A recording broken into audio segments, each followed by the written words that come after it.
right, welcome back.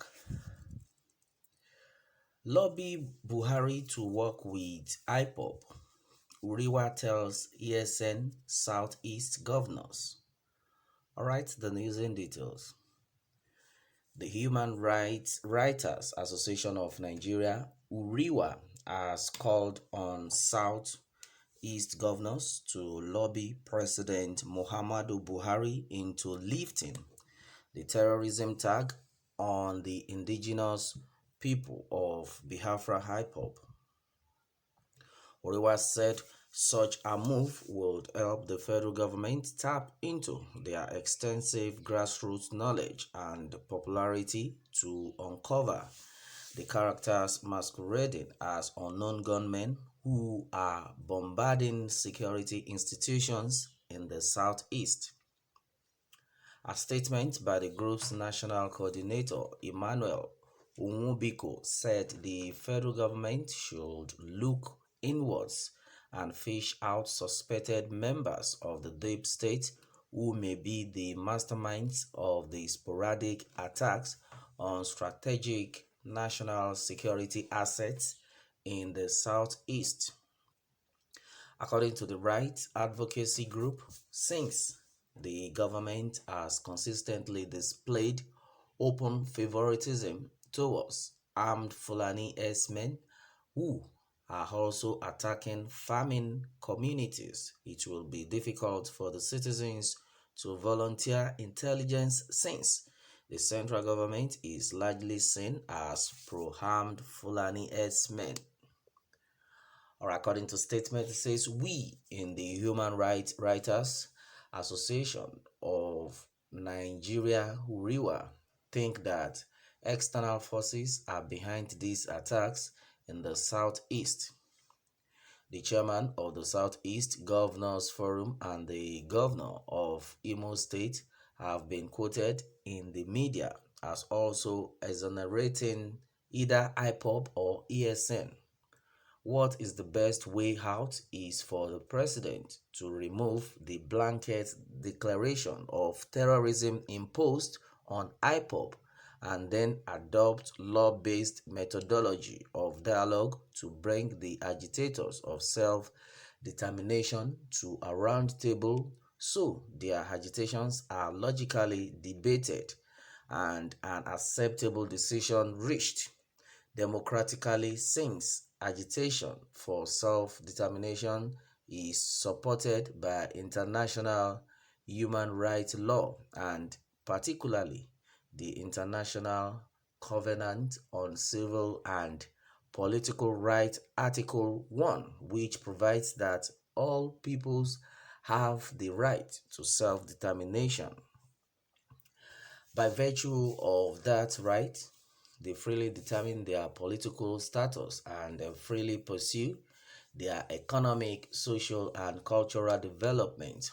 Also, IPOB says they are against armed struggle. This could be interpreted to be that they are open to constructive debates. The unilateral decision by President Muhammadu Buhari to obtain an expert order from the Abuja Chief Judge in his chambers without the right to fair hearing granted to members of IPOB makes their classification untenable and unconstitutional. We hope that our conclusions that external forces, especially members of the deep state, are behind these unwarranted attacks against security institutions based on the southeast of Nigeria will turn out to be untrue. However, the central government has given us every reason to suspect that some of their officials are the masterminds of these attacks just so they can destroy the economic stability of the southeast and as a payback for the apparent popularity that the indigenous people of Biafra has become in the southeast of Nigeria. According to statement, it continues by saying that the federal government ill-advised decision to rush to Abuja court in the wee hours of the morning to unilaterally obtain expert order against IPOB to tag them as terrorists is the fundamental cause of the unprecedented fame gained so far by IPOB, and the way out is for government to untangle this illegal declaration and bring them on board with the aim of making peace. Let there be a free atmosphere of constructive debates between agitators for self-determination and those of us who believe in one Nigeria. So ultimately, we will all agree to restructure Nigeria for greater harmony and inter-ethnic peace, because there is no gain in war, and the only person who escapes the consequences of war is the man in the grave. All right, and then that has been said so far. Onto this one by the Huriwa. All right, it is said here that lobby Buhari to work with IPOB. Huriwa tells Eastern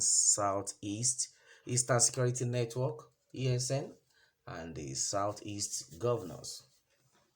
All right, and then wow, this is another one.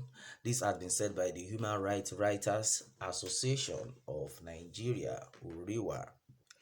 Well, this is a very great one coming from the Huriwa. Well, the truth of the matter is, in fact, this man, this leader, have spoken the right thing. In fact, he has spoken well onto this one. Well, if all this can be actually put in place, well, a lot of people have been using that, strategy, that defect of the fact that, in fact, should I say the advantage? Yes, that advantage of the fact that the IPOB,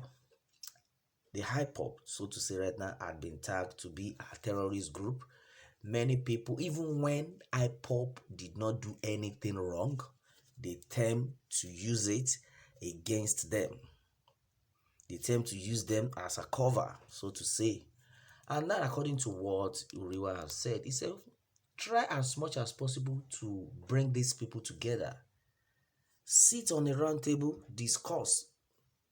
And then this country will be a better place. Because now all these people are agitating for separation. Why? Simply because they are not recognized, simply because majority of them are cheated, simply because the government is not favoring them. In fact, it's not favorable to them, so to say, simply because everything that has been happening in the country, talking about nepotism right now, everybody has neglected some parts of the country. This set of people have been neglected, and then they have turned them to be like an outcast, which is very wrong. And then, according to him, if you can tag the ESN, if you can label them, or the IPOB, if you can label them a terrorist group, then why can't you label the Fulani S-men a terrorist group that are wanted? And then, if you take a very good look at what is actually going on in the country, if you want to compare both terrorist group, if you want to compare them, like compare the ESN, the IPOB with the S-men, Fulani S-men, you will discover that even this IPOB that you have tagged a terrorist group, they are better off. They are even the set of people that are working towards the development of the country. Simply in the sense that this set of people, let's take the ESN, the Eastern Security Network, as a case study. Fine. A lot of people have been trying to compare the Eastern Security Network with the Boko Haram sect. They've been comparing them like as a terrorist group that are worrisome, disturbing the peace of the country, so to say. But when looking at both sects right now, you will discover that the ESN that a lot of people are looking at to be a bad egg or a terrorist group right now, so to say.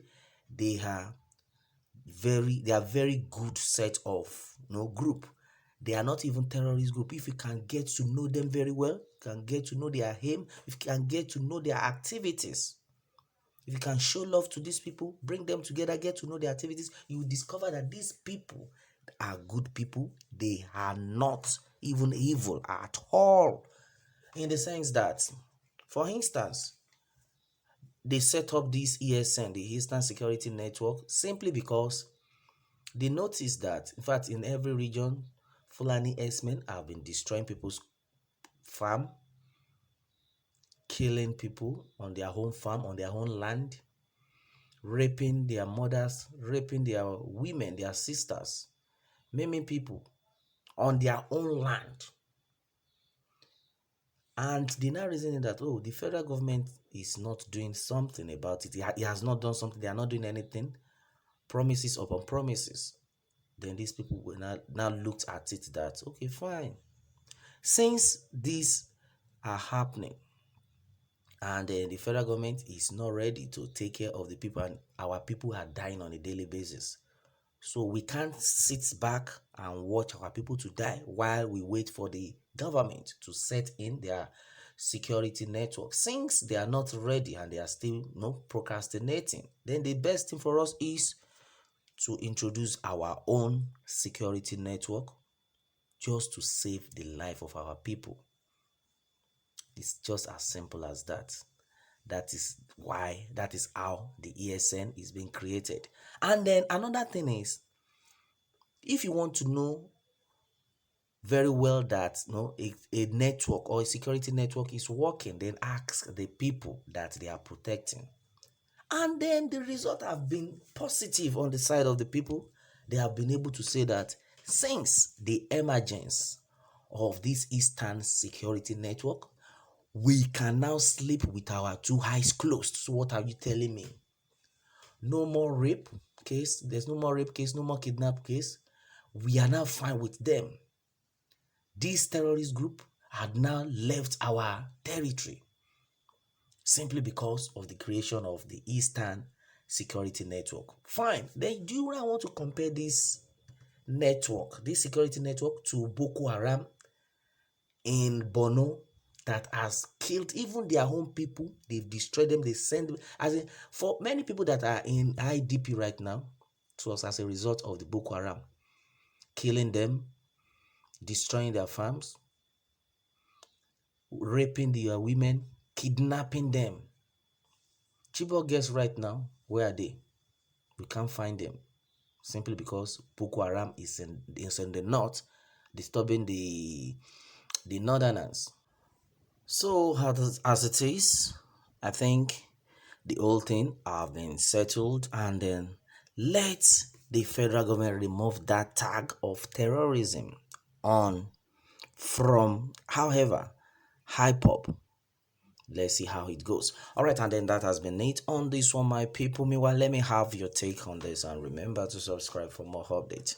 Thanks always.